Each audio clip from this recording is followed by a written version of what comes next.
Hello दोस्तों, गांव दमपुर। हर साल 13 जनवरी की सुबह एक बूढ़ा आदमी गांव से 3 किलोमीटर दूर रेलवे ट्रैक के पास पहुंचता है।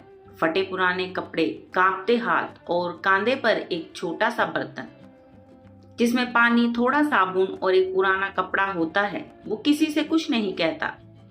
धीरे धीरे झुककर ट्रैक को साफ करता है, जैसे कोई मंदिर की सीढ़ियां धो रहा हो। लोग हैरान होते हैं, बाबा पागल हो गया है। ट्रेन की पटरी को कौन धोता है? कहते हैं उसका बेटा यहीं ट्रेन से कट गया था। कोई हंसता, कोई अफसोस करता, मगर हरप्रीत सिंह न किसी को जवाब देता न रोकता। उसकी आंखों में हर बार एक ही बात तैरती, शायद इस बार लौट आए मेरा बेटा। हरप्रीत कभी रेलवे में चपरासी था, छोटा सा घर, सीधा साधा जीवन। उसकी पूरी दुनिया उसका बेटा करण था, होशियार, शांत और बेहद समझदार लड़का। करण कहता, बापू मैं बड़ा होकर इंजीनियर बनूंगा और एक दिन आपकी नौकरी से बड़ी नौकरी करूंगा। हरप्रीत उसकी बातें सुनकर मुस्कुरा देता, लेकिन ये मुस्कान 8 साल पहले 13 जनवरी 2017 की सुबह हमेशा के लिए छिन गई।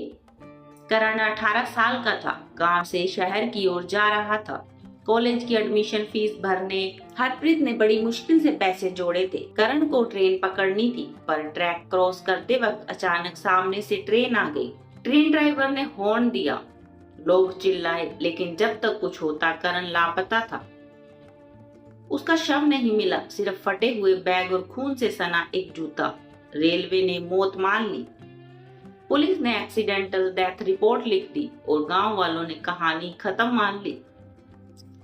लेकिन हरप्रीत सिंह ने कभी करण की मौत नहीं मानी। हर साल 13 जनवरी को वो उसी पटरी पर जाता जहां उसका बेटा आखिरी बार देखा गया था। वो ट्रैक धोता था, जैसे किसी आत्मा को बुला रहा हो, और कहता, अगर तू मरा नहीं है तो एक दिन यहीं लौटेगा करण। गांव वाले उसे पागल कहते। 2024 की जनवरी, गांव में एक एनजीओ आई, नई सोच, जो बुजुर्गों और मानसिक पीड़ितों के लिए काम करती थी। राधा नाम की एक 28 साल की लड़की जब हरप्रीत से मिली तो उसे उस कहानी में कुछ दर्द दिखा। वो रोज उससे बात करती, कहती, बाबा करण मरा नहीं है तो हम खोज सकते हैं ना। हरप्रीत मुस्कुरा देता, बेटी तू नहीं है, दुनिया की बातें सुनना छोड़ दे, मैं अपने दिल की सुनता हूँ। राधा ने हरप्रीत की कहानी सुनकर पटियाला थाने में एक आरटीआई लगवाई। करण सिंह के केस से जुड़ी सारी फाइलें मांगी। एएसआई संजीव राठौर को केस मिला, एक पुराना केस जो क्लोज फाइल था। लेकिन जैसे ही उसने फाइलें पढ़ी, एक बात चौंका गई। न कोई शव, न डीएनए टेस्ट, सिर्फ अनुमान के आधार पर मौत की रिपोर्ट। राठौर को शक हुआ कहीं कुछ छुपाया गया है। राठौर ने करण के खोए हुए सामान की तस्वीरें देखी। बैग में एक पर्ची मिली थी, उस पर एक फोन नंबर मिला था। नंबर अब बंद था, लेकिन ट्रू कॉलर पर नाम था अजीम खान, भोपाल। बता दें, पटियाला से भोपाल की कोई सीधी कनेक्शन नहीं था। तो सवाल उठा, करण उस दिन कहाँ जा रहा था? क्या किसी और प्लान में था? राठौर ने राधा को बुलाया और कहा, तुम्हारे बाबा पागल नहीं हैं, इस केस में कुछ न कुछ बड़ा छुपा है। मैं खुद जाऊंगा भोपाल और सच्चाई लाकर रहूंगा। और उधर हरप्रीत उसी रेलवे ट्रैक धोते हुए बोल रहा था, इस बार जरूर लौटेगा मेरा करण। एएसआई संजीव राठौर भोपाल पहुंच चुका था। करण सिंह के केस में जो नाम और नंबर मिला था, अजीम खान, उसकी तलाश में अब हर गली वह ढूंढ रहा था। भोपाल के पुराने शहर की गलियां तंग और भीड़ भरी थी। यहाँ हर तीसरे घर में कोई न कोई चोरी, गुमशुदगी या नकली पहचान से जुड़ा व्यक्ति मिलता था। पुलिस की मदद से वो जहानाबाद मोहल्ले में पहुंचा, जहां पुरानी पुलिस फाइल में अजीम खान का नाम कभी दर्ज हुआ था। उस मोहल्ले में एक 60 साल का आदमी मिला, रईस मियां, जो अजीम खान का पड़ोसी रह चुका था। रईस बोला, हाँ, अजीम तो 7-8 साल पहले एक लड़का लेकर आया था, कहता था अनाथ है, उसे पढ़ा लिखा कर आदमी बनाएगा। लेकिन फिर 1 साल बाद वो लड़का गायब हो गया। संजीव चौंक गया, क्या नाम था उस लड़के का? रईस बोला, नाम तो नहीं पता, पर अजीम उसे आरिफ बुलाता था, लेकिन वो पंजाबी सा लगता था। संजीव समझ चुका था, करण सिंह को ही आरिफ बना दिया गया था। सवाल और भी थे, करण को वहां क्यों लाया गया? क्या उसे अगवा किया गया था? अगर वो जिंदा है तो अब कहाँ है? संजीव ने अजीम खान का पुराना फोटो लोकल थाने में भिजवाया। एक चौंकाने वाली खबर आई। अजीम को 2019 में नकली पहचान से पकड़ा गया था, मगर कोई पुख्ता सबूत न होने पर छोड़ दिया गया था। अब वह लापता है।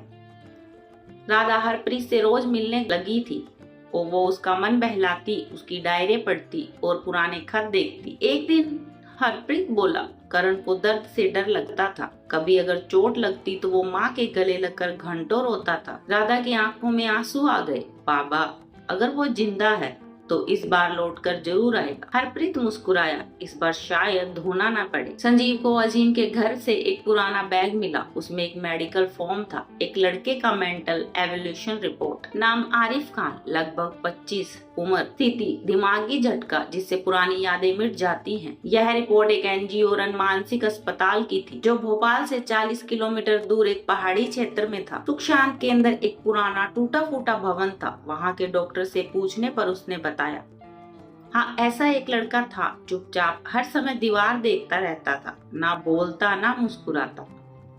हम उसे बोलने वाला भूत कहते थे। 2023 में अचानक एक दिन बिना बताए वो चला गया।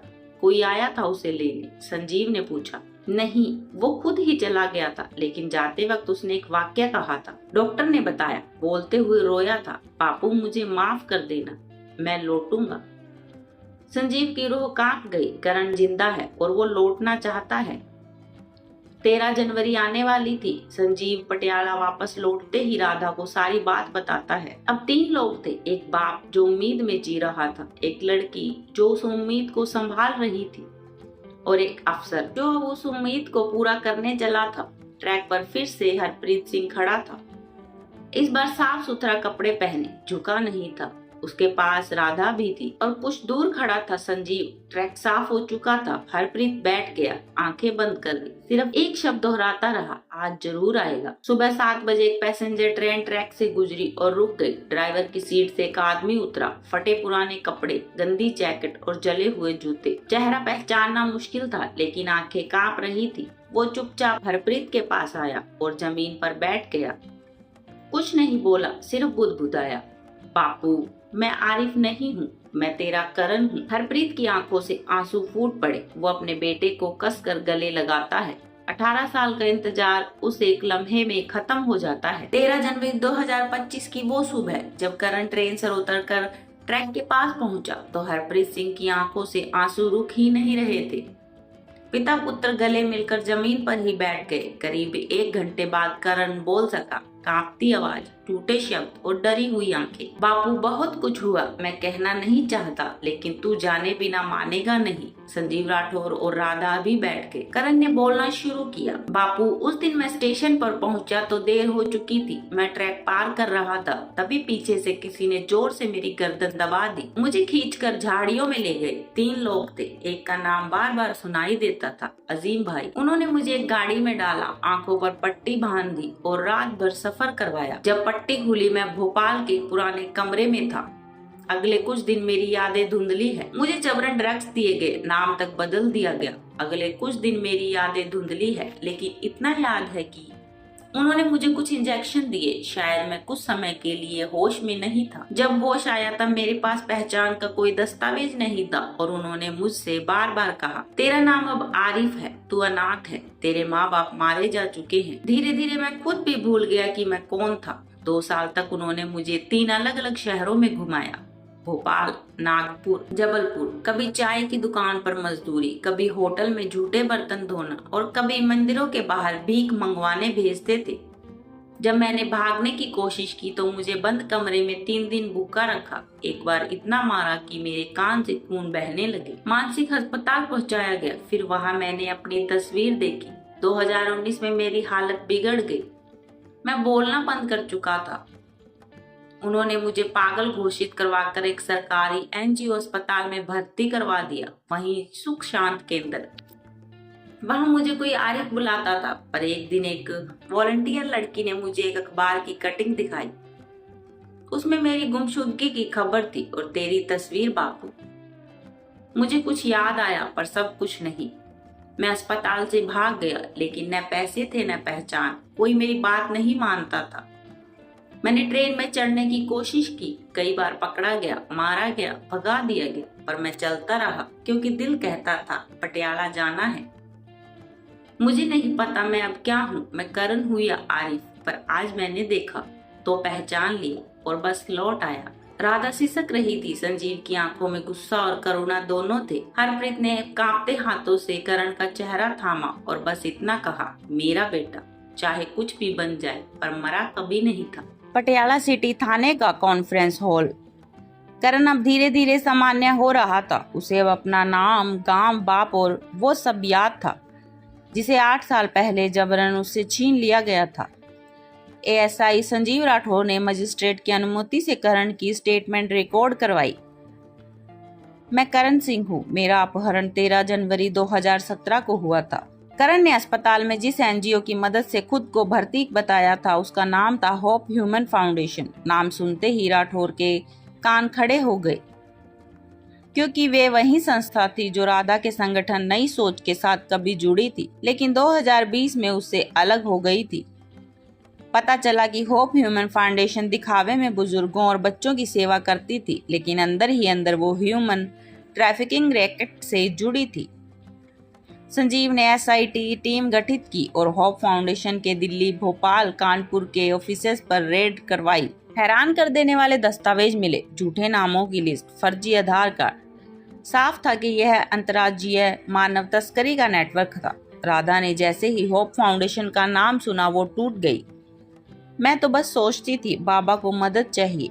मैंने कभी शक नहीं किया कि मैं एक बार उसी संस्था में वॉलंटियर थी जिसने उनके बेटे को निगला। संजीव ने कहा, गलती तुम्हारी नहीं है, तुम्हारी वजह से ही हम करण को वापस ला पाए। जब करण की कहानी सामने आई, देश भर के चैनल्स, अखबार, सोशल मीडिया पर आग लग गई। पत्रकारों ने जब हरप्रीत सिंह से पूछा, बाबा आपको कैसे यकीन था कि आपका बेटा जिंदा है? हरप्रीत ने बस एक जवाब दिया, जिसने बेटे की आंखों में सपना बोया हो वो मौत की रिपोर्ट से कैसे मान ले कि वो मर गया। पटियाला जिला न्यायालय, कमरा नंबर 6। करण सिंह पहली बार कोर्ट में खड़ा था, गवाही देने के लिए उन दरिंदों के खिलाफ जो उसे 8 साल तक अपनी पहचान से दूर रखते रहे।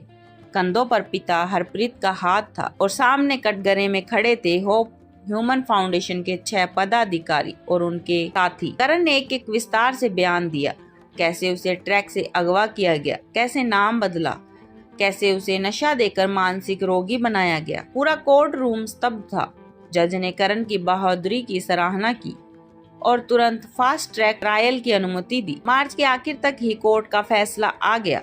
होप फाउंडेशन का रजिस्ट्रेशन रद्द किया। 6 आरोपी दोषी पाए गए। करण को सरकारी गवाह मानते हुए मानसिक पुनर्वास और मुआवजे की विशेष सहायता। हरप्रीत सिंह अब ट्रैक पर नहीं जाता क्योंकि उसका करण अब उसके साथ खेतों में काम करता है।